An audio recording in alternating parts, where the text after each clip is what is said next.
जय हिंद। नमस्कार साथियों, स्वागत है आप सभी का बिहार दरोगा के स्पेशल सीरीज में। साथियों, पिछली वीडियो में हम लोग 45 तक के क्वेश्चन का सलूशन कर लिया था। आज की इस वीडियो में हम लोग 45 से आगे का क्वेश्चन का सलूशन करने वाले हैं। ये सभी प्रश्न प्रीवियस ईयर प्रश्न है और पूछा गया प्रश्न है।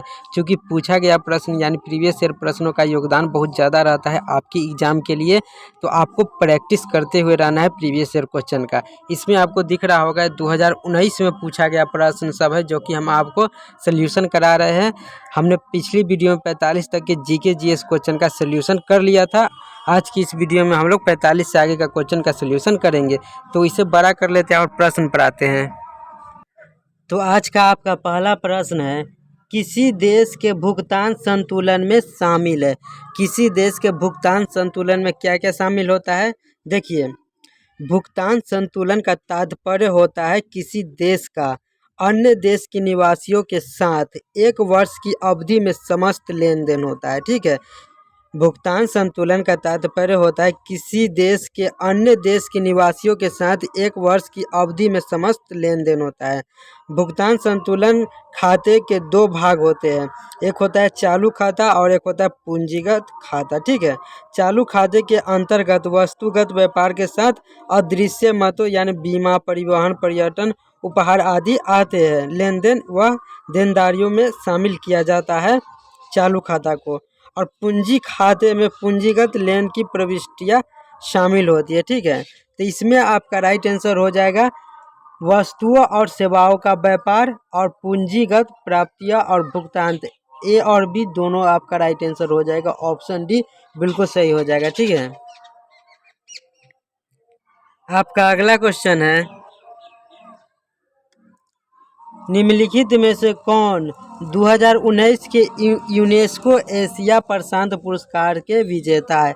निम्नलिखित में से कौन 2019 के यूनेस्को एशिया प्रशांत पुरस्कार के विजेता है? तो आपका इसमें राइट आंसर हो जाएगा छत्रपति शिवाजी टर्मिनल।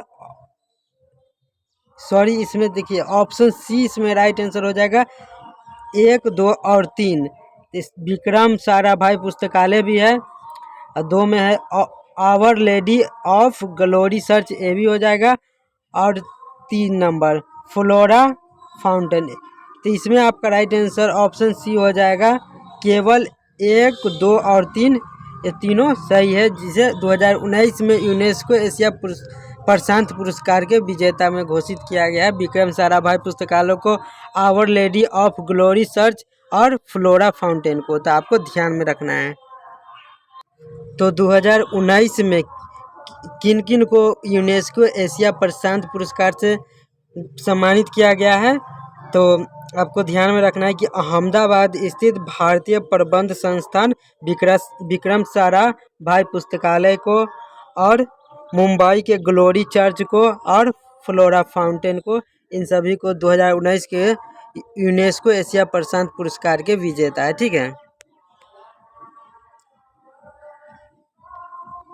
निम्नलिखित में से किसे 2018-19 के लिए फिक्की की अध्यक्ष नियुक्त किया गया है?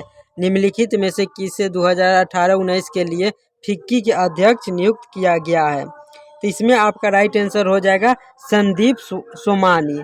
ऑप्शन बी बिल्कुल सही हो जाएगा। संदीप सोमानी को फिक्की का अध्यक्ष नियुक्त किया गया है। तो आपको ध्यान में रखना है। आते हैं हम नेक्स्ट क्वेश्चन पर। निम्नलिखित में से कौन सा थर्मल पावर प्लांट बिहार में स्थित नहीं है? ये 4 ऑप्शन दिए गए, इनमें से कौन सा थर्मल पावर प्लांट है जो कि बिहार में नहीं स्थित है? तो मुजफ्फरपुर तो है, ये बरौनी, कहलगांव, ये भी है। तो ऑप्शन सी इसमें आपका राइट आंसर हो जाएगा Auraiya. Auraiya thermal power plant जो कि उत्तर प्रदेश में स्थित है। तो आपको ध्यान में रखना है। इसमें ऑप्शन सी आपका राइट आंसर हो जाएगा औरैया है, जो कि उत्तर प्रदेश में स्थित है थर्मल पावर प्लांट। आपका नेक्स्ट क्वेश्चन है, बिहार के पर्यटन स्थलों में से निम्नलिखित कथनों में से कौन से सही है? ये 4 ऑप्शन दिया गया, इनमें से कौन सा कथन है जो कि बिहार के पर्यटन स्थलों में से सही है? ककोलत बिहार राज्य का एक प्रसिद्ध झरना है। भीम बांध बिहार में मुंगेर जिले के दक्षिण पश्चिम में स्थित है। बिहार का करंडा कुंड भगवान बुद्ध के जीवन से संबंधित है। और चौथा है विरायतन एक जैन मंदिर एवं संग्रहालय है। तो इसमें आपका राइट आंसर क्या हो जाएगा? ऑप्शन ए हो जाएगा, केवल 1, 2, 3। यानी पहला भी सही है। ककोलत बिहार राज्य का एक प्रसिद्ध झरना, ये भी सही है। भीम बांध बिहार में मुंगेर जिले के दक्षिण पश्चिम में स्थित है, ये भी सही है। और बिहार का करंडा कुंड भगवान बुद्ध के जीवन से संबंधित है, ये भी सही है। ठीक है। और ये ऑप्शन 4 है जो कि गलत है। देखिए, विरायतन जैन धर्म के सिद्धांतों पर आधारित एक धार्मिक संगठन है। संगठन के 3 मुख्य फोकस क्षेत्र है, सेवा, शिक्षा और साधना। यह सेवा की अवधारणा को बढ़ावा देने वाला एकमात्र जैन संगठन है। इसका मुख्यालय राजगीर है। तो ऑप्शन ए बिल्कुल सही हो जाएगा। केवल 1, 2 और 3 सही है। ठीक है। बिहार के लिए पर्यटन स्थलों में से ऑप्शन ए बिल्कुल सही है। आते हैं नेक्स्ट क्वेश्चन पर। आपका नेक्स्ट क्वेश्चन है, 1816 में सुगौली की संधि अंग्रेज एवं डैश के बीच हस्ताक्षरित हुए थे। 1816 के सुगौली का संधि किसके बीच हुआ था? तो देखिए, 1816 के सुगौली की संधि जो है कि अंग्रेजों और गोरखा के बीच हुआ था। तो आपको ध्यान में रखना है। देखिए, लॉर्ड हेस्टिंग के समय 1814 से 16 ईस्वी में 1814 से 16 ईस्वी में आंग्ल नेपाल युद्ध हुआ था। कब हुआ था? तो 1814, हम लिख देते हैं 1814 से 1816 के बीच आंग्ल नेपाल युद्ध हुआ था, जिसमें गोरखाओं की पूर्ण पराजय हुई थी। और 1816 में कंपनी एवं गोरखा के मध्य सुगौली की संधि हुआ था। तो अंग्रेज और गोरखा के बीच हुआ था। तो ऑप्शन बी बिल्कुल सही हो जाएगा। Option B. कब हुआ था सुगौली की संधि? तो 1816 ईस्वी में। ये भी बात आपको ध्यान में रखना है। ठीक है। गोरखा और अंग्रेज के बीच हुआ था। निम्नलिखित में से किस देश ने अपनी राजधानी का नाम बदलकर नूर सुल्तान रखा? ये 4 ऑप्शन दिया गया है। इसमें से किस देश ने अपनी राजधानी नाम बदलकर नूर सुल्तान रखा है? तो देखिए, मार्च 2019 में कजाकिस्तान के पूर्व राष्ट्रपति नूर सुल्तान नजरबाएव के सम्मान में कजाकिस्तान की राजधानी अस्ताना का नाम बदलकर नूर सुल्तान कर दिया गया। पहले क्या था कजाकिस्तान की राजधानी? तो अस्ताना था, जिसका नाम बदलकर अब नूर सुल्तान कर दिया है। तो कजाकिस्तान इसमें आपका राइट आंसर हो जाएगा। कजाकिस्तान की राजधानी जो पहले नूर अस्ताना था, उसका नाम बदलकर नूर सुल्तान कर दिया। तो ऑप्शन डी बिल्कुल सही हो जाएगा। और किसके नाम पर? तो कजाकिस्तान के पूर्व राष्ट्रपति के नाम पर नूर सुल्तान नजरबाएव के सम्मान में राजधानी बदल दिया। ठीक है। तो कजाकिस्तान की राजधानी नूर सुल्तान कर दिया गया है। पहले इसकी राजधानी अस्ताना थी। तो ध्यान में रखिएगा। और कब किया गया? तो मार्च 2019 में। आते हैं नेक्स्ट क्वेश्चन पर। आपका नेक्स्ट क्वेश्चन है, निम्नलिखित में से किस वर्ष प्लूटो को उसकी पूर्व में ग्रह की पद स्थिति के पदावनत किया गया? निम्नलिखित में से किस वर्ष प्लूटो को उसकी पूर्व में ग्रह की पद स्थिति से पदावनत किया गया? तो देखिए, 2006 में प्लूटो को ग्रह की श्रेणी से अलग कर बौने ग्रह की श्रेणी में रखा गया। कब? 2006 में। तो इसमें आपका राइट आंसर हो जाएगा 2006, ऑप्शन बी। 2006 में है कि प्लूटो को ग्रह की श्रेणी से हटा दिया गया और उसे बौने ग्रह की श्रेणी में रखा गया। तो आपको सभी को ध्यान में रखना है, 2006 में उसे हटा दिया गया ग्रहों की सूची से। ठीक है। किसे? तो प्लूटो ग्रह को। आपका नेक्स्ट क्वेश्चन है, निम्नलिखित में से कौन सी गैस भूमंडलीय ऊष्मीकरण का कारण नहीं है? निम्नलिखित में से कौन सी गैस भूमंडलीय ऊष्मीकरण का कारण नहीं है? तो देखिए, ग्रीन हाउस प्रवाह के कारण पृथ्वी की सतह और वायुमंडल गर्म हो जाता है। ग्रीन हाउस प्रवाह के कारण पृथ्वी की सतह और वायुमंडल गर्म हो जाता है। इसके लिए उत्तरदायी ग्रीन हाउस गैस CO2 है, क्लोरोफ्लोरोकार्बन है और मीथेन, जलवाष्प, नाइट्रस ऑक्साइड है, जो कि ग्रीन हाउस गैसों के स्तर में वृद्धि का कारण पृथ्वी की सतह का ताप बढ़ जाता है, जिसके कारण वैश्विक उष्णता यानी ग्लोबल वार्मिंग होता है। ठीक है,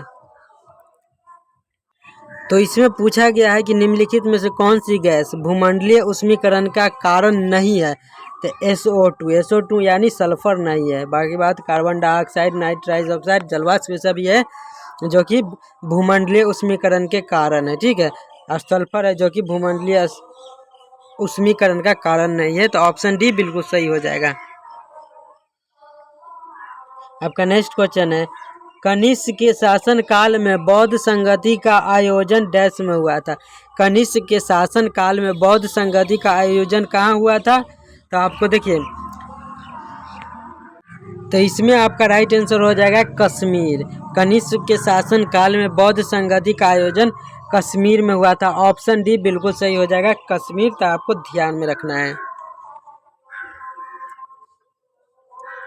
जब गर्म पानी के सोते यानी हॉट स्प्रिंग का इस्तेमाल विद्युत उत्पन्न करने में होता है, इस प्रकार का ऊर्जा उत्पादन कहलाता है। जब गर्म पानी के सोते का इस्तेमाल विद्युत उत्पन्न करने में होता है, इस प्रकार का ऊर्जा उत्पन्न क्या कहलाता है? तो देखिए, भूतापीय ऊर्जा का तात्पर्य भूपटल की ऊष्मा से है, जो ज्वालामुखी, गैसर, गर्म स्रोतों के आदि के रूप में मिलते हैं। तो इसमें आपका राइट आंसर हो जाएगा भूतापीय ऊर्जा। ऑप्शन सी बिल्कुल सही हो जाएगा, भूतापीय ऊर्जा। आपका नेक्स्ट क्वेश्चन है, निम्नलिखित में से कौन सा युग्म सही सुमेलित नहीं है? ये 4 ऑप्शन देगा, इसमें से कौन सा युग्म है जो कि सही सुमेलित नहीं है? तो नहीं है, तो कोयला परियोजना महाराष्ट्र, ये सही है। साराभाती परियोजना कर्नाटक, ये भी सही है। बाली मेला परियोजना ओडिशा, ये भी सही है। सवारी गिरी परियोजना जो कि है केरला में। कहाँ का है सवारी गिरी परियोजना? केरला का है, और इसमें गुजरात दिया गया है। तो इसमें आपका राइट आंसर हो जाएगा ऑप्शन डी, सवारी गिरी परियोजना गुजरात। सवारी गिरी परियोजना जो कि है केरल में है। आते हैं नेक्स्ट क्वेश्चन पर। आपका नेक्स्ट क्वेश्चन है, ऑस्ट्रेलियन ओपन में नोवाक जोकोविच पुरुष एकल के विजेता बने हैं। नोवाक निम्नलिखित में से किस देश का है? ऑस्ट्रेलिया ओपन में नोवाक जोकोविच पुरुष एकल के विजेता रहे थे, और नोवाक जोकोविच किस देश का है? तो देखिए, नोवाक जोकोविच जो है किस सर्बिया की है। कहाँ के है? तो सर्बिया का है। ऑप्शन ए आपका राइट आंसर हो जाएगा। नोवाक जोकोविच कहाँ का है? तो सर्बिया का है। आपको ध्यान में रखिएगा, ठीक है। कहाँ का है? सर्बिया का है नोवाक जोकोविच।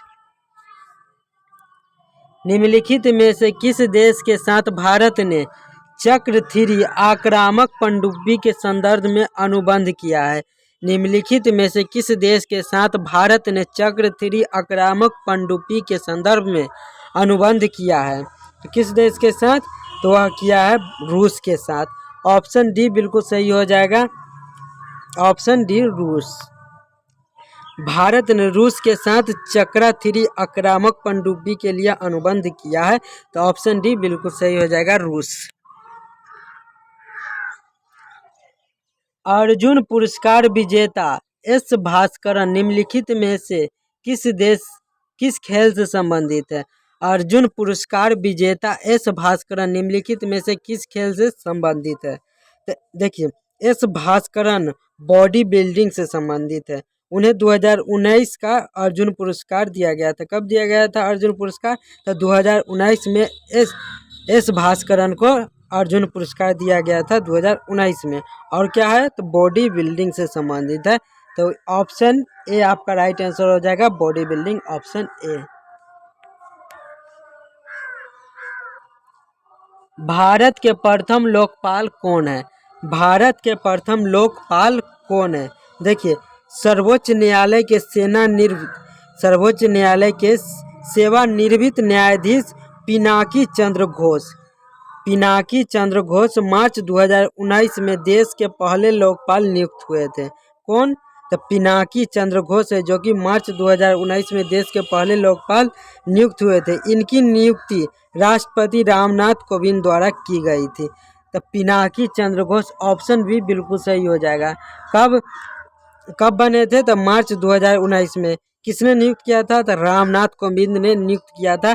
देश के पहले लोकपाल कौन है? तो पिनाकी चंद्र घोष है, जिसे रामनाथ कोविंद द्वारा मार्च 2019 में देश के पहले लोकपाल के रूप में नियुक्त किया गया था। ठीक है, आपका नेक्स्ट क्वेश्चन है, इसरो द्वारा 2 अगस्त 2019 को space situational awareness control centre का शिलान्यास किया गया। तो कहाँ किया गया? तो बेंगलुरु में किया गया। ऑप्शन डी बिल्कुल सही हो जाएगा। ठीक है, इसरो द्वारा 2 अगस्त 2019 को space situation awareness control centre का शिलान्यास बेंगलुरु में किया गया। आपका नेक्स्ट क्वेश्चन है, देखिए कुछ प्रश्न बीच में था जो मैथ का था, उसे हमने छोड़ दिया। 4-5 क्वेश्चन था मैथ का, उसे हमने छोड़ दिया है क्योंकि हम सिर्फ जीके जीएस क्वेश्चन का सलूशन करा रहे हैं। ठीक है, निम्नलिखित में से किसने इंडियन ओपिनियन नामक समाचार पत्र आरंभ किया? निम्नलिखित में से किसने इंडियन ओपिनियन नामक समाचार पत्र आरंभ किया था? तो देखिए, महात्मा गांधी दक्षिण अफ्रीका में सत्याग्रह के दौरान इंडियन ओपिनियन नामक समाचार पत्र निकाला था। किसने? महात्मा गांधी दक्षिण अफ्रीका में सत्याग्रह के दौरान इंडियन ओपिनियन नामक समाचार पत्र निकाला था। तो इसमें आपका राइट आंसर हो जाएगा option B, Mahatma Gandhi, option B. ठीक है, इंडियन ओपिनियन नामक समाचार पत्र आरंभ महात्मा गांधी द्वारा किया गया था। 2024 के ओलंपिक खेलों की मेजबानी निम्नलिखित में से किस देश द्वारा की जाएगी? 2024 के ओलंपिक खेलों की मेजबानी निम्नलिखित में से किस देश द्वारा की जाएगी? देखिए, 2024 के समर ओलंपिक की मेजबानी पेरिस यानी फ्रांस से किया जाएगा। पेरिस में किया जाएगा, जो कि फ्रांस में पड़ता है। ठीक है, पेरिस फ्रांस में किया जाएगा। 32वां ओलंपिक खेल 2020 का आयोजन टोक्यो जापान में होगा। 32वां ओलंपिक खेल 2020 का आयोजन टोक्यो जापान में होगा। ठीक है, क्योंकि अभी 2023 चल रहा है, लेकिन यह पूछा गया प्रश्न कब का है? तो 2019 का पूछा गया प्रश्न है। तो आपको ध्यान में रखना है कि 2020 में, जो कि 32वां ओलंपिक खेल 2020 में टोक्यो जापान में हुआ था। ठीक है, अब 2024 का ओलंपिक खेलों की मेजबानी फ्रांस में होगा, फ्रांस के पेरिस में। ऑप्शन बी बिल्कुल सही हो जाएगा।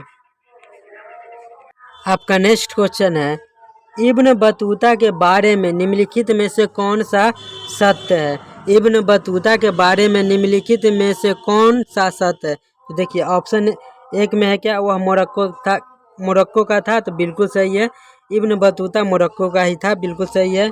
वह मोहम्मद बिन तुगलक के समय भारत में आया था, ये भी सही है।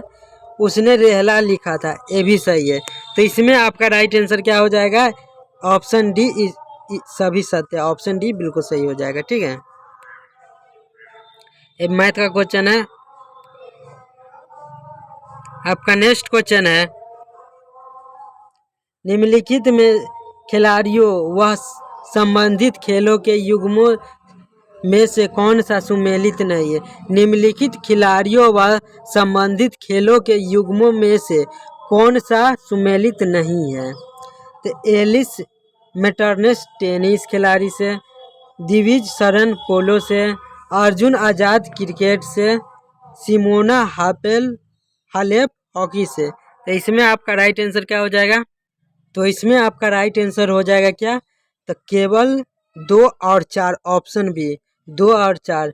दिविज शरण पोलो सुमेलित नहीं है इसमें से, और चौथा क्या है? सिमोना हालेप हॉकी से, ये भी सही नहीं है। तो केवल 2 और 4, ऑप्शन भी बिल्कुल सही हो जाएगा। देखिए, ऐसे ही क्वेश्चन 2019 के दरोगा परीक्षा में पूछा गया था, इसलिए मैं आप सभी को जीके जीएस का सलूशन करा रहा है, क्योंकि ये सभी प्रश्न पूछा गया प्रश्न है और पूछा गया प्रश्न का रिवीजन बहुत ज़रूरी होता है। ठीक है, आपका नेक्स्ट क्वेश्चन है, निम्नलिखित में से सन 1919 में कौन सी घटना, सन 1919 में कौन सी घटना की वजह से रविंद्रनाथ टैगोर ने अपनी नाइटहुड की उपाधि वापस लौटा दी थी? तो आप सभी को पता होगा कि 1919 में जलियांवाला बाग हत्याकांड हुआ था, उसी के वजह से रविंद्रनाथ टैगोर ने अपनी नाइटहुड की उपाधि लौटा दी थी। तो ऑप्शन सी बिल्कुल सही हो जाएगा, जलियांवाला बाग हत्याकांड। ठीक है, आपका नेक्स्ट क्वेश्चन है शंकर खेरा की लड़ाई कब हुई थी? शंकर खेरा की लड़ाई कब हुई थी? तो देखिए 11 अक्टूबर 1724 को 11 अक्टूबर 1724 को शंकर खेरा के युद्ध में निजामुल मुल्क ने दक्कन के मुगल गवर्नर मुबारिक खां को पराजित कर उसकी हत्या कर दी। कब हुआ था? तो 11 अक्टूबर 1724 को। तो ऑप्शन सी इसमें आपका राइट आंसर हो जाएगा। ऑप्शन सी 11 अक्टूबर 1724 ईस्वी को ही शंकर खेरा का युद्ध हुआ था। किसके किसके बीच हुआ था? तो निजामुल मुल्क और दक्कन के मुगल गवर्नर मुबारिक खां के बीच हुआ था। ठीक है, तो आपको ध्यान में रखना है। ऑप्शन सी बिल्कुल सही हो जाएगा। ठीक है, और निजामुल मुल्क ने हैदराबाद की राज्य की स्थापना की थी। ये भी बात आपको ध्यान में रखिएगा कि निजामुल मुल्क ने हैदराबाद राज्य की स्थापना की थी। ठीक है, ये भी बात ध्यान में रखिएगा। हीट रिफ्रेश पुस्तक के लेखक कौन है? हीट रिफ्रेश पुस्तक के लेखक कौन है? तो देखिए इसमें आपका राइट आंसर हो जाएगा, हीट रिफ्रेश पुस्तक के लेखक है सत्या नडेला। ऑप्शन बी बिल्कुल सही हो जाएगा, सत्या नडेला। हीट रिफ्रेश पुस्तक के लेखक कौन है? तो सत्या नडेला है, ध्यान में रखिएगा। ठीक है, आपका नेक्स्ट क्वेश्चन है भारतीय संविधान के अनुसार मानव का दुर्व्यवहार और बाल श्रम का निषेध यह कौन से अनुच्छेद में वर्णित है? संविधान के अनुसार मानव का दुर्व्यवहार और बाल श्रम का निषेध यह कौन से अनुच्छेद में वर्णित है? तो देखिए संविधान के अनुच्छेद 23-24 में, संविधान के अनुच्छेद 23-24 शोषण के विरुद्ध अधिकार से संबंधित है। 23-24 शोषण के विरुद्ध अधिकार से संबंधित अनुच्छेद है। अनुच्छेद 23 में मानव के दुर्व्यवहार और जबरन श्रम या बाल श्रम पर रोक का उपबंध है। तो अनुच्छेद 23 इसमें आपका राइट आंसर हो जाएगा, ऑप्शन ए। ठीक है, तो ध्यान में रखिएगा अनुच्छेद 23 बिल्कुल सही है। निम्नलिखित में से कौन तीसरे जैन तीर्थकर थे? निम्नलिखित में से कौन तीसरे जैन तीर्थकर थे? तो देखिए पहले तीर्थकर कौन थे? तो ऋषभ देव थे, और दूसरे अजीतनाथ थे, और तीसरे कौन थे? तो संभवनाथ थे। तो ऑप्शन सी आपका राइट आंसर हो जाएगा, क्योंकि तीसरे तीर्थकर पूछा गया है तो संभवनाथ हो जाएगा, और पहला पूछा जाएगा तो ऋषभ देव, दूसरा पूछा जाएगा तो अजीतनाथ हो जाएगा, और 24वें पूछा जाएगा तो महावीर स्वामी हो जाएगा। ठीक है, संसद में प्रथम लोकपाल बिल पेश किया गया। संसद में प्रथम लोकपाल बिल कब पेश किया गया? देखिए प्रथम लोकपाल बिल 1968 में। कब? 1968 में लोकसभा में पेश किया गया। 1968 में पेश किया गया प्रथम लोकपाल बिल। ठीक है, तो ये भी बात आपको ध्यान में रखना है कि प्रथम लोकपाल बिल कब पेश किया गया? तो 1968 में। ठीक है, जिसे सदन में 1969 में पास किया गया, जिसे सदन में 1969 में पास किया गया, लेकिन यह बिल राज्यसभा में पास नहीं हो सका। तो इसमें आपका राइट आंसर क्या हो जाएगा? 1968 प्रथम बिल कब पारित किया गया था? तो 1968 में। ध्यान में रखना है आप सभी को, ऑप्शन सी बिल्कुल सही हो जाएगा। 1968 में संसद में प्रथम लोकपाल बिल पेश किया गया था, और पारित कब हुआ था? तो पास किया गया था 1969 में, लेकिन पेश किया गया यह पूछा गया है तो 1968। आपका नेक्स्ट क्वेश्चन है ओलंपिक शीतकालीन गेम 2022 का शुभंकर होगा। ओलंपिक शीतकालीन गेम्स 2022 का शुभंकर क्या था? देखिए ओलंपिक शीतकालीन खेल 2022 बीजिंग में हुआ था और चीन में आयोजित हुआ था। ठीक है, तो इसमें आपका राइट आंसर हो जाएगा बिंग डेवन इन, ऑप्शन डी बिल्कुल सही हो जाएगा। ठीक है, जैन धर्म के 23वें तीर्थकर कौन थे? जैन धर्म के 23वें तीर्थकर कौन थे? पहले तो ऋषभ देव थे, दूसरे अजीतनाथ थे और तीसरे तीसरे जो कि थे संभवनाथ थे। तो इसमें पूछा गया 23वें तीर्थकर कौन थे? तो 23वें तीर्थकर जो थे कि पार्श्वनाथ थे। तो ऑप्शन डी बिल्कुल सही हो जाएगा, ऑप्शन डी। देखिए, जैन धर्म में 23वें तीर्थकर पार्श्वनाथ थे तथा 24वें तीर्थकर जो कि महावीर थे। पार्श्वनाथ काशी नरेश अश्वसेन का पुत्र था। किसका पुत्र था पार्श्वनाथ? तो काशी के नरेश अश्वसेन का पुत्र था। वे राज्य सुख को छोड़कर सन्यासी हो गया था। इन्होंने 4 महाव्रतों का प्रतिपादन किया था। कौन कौन था? तो हो जाएगा अहिंसा, सत्य, अपरिग्रह और अस्तेय। ये 4 महाव्रतों का प्रतिपादन किया था पार्श्वनाथ ने। अहिंसा, सत्य, अपरिग्रह एवं अस्तेय। ठीक है,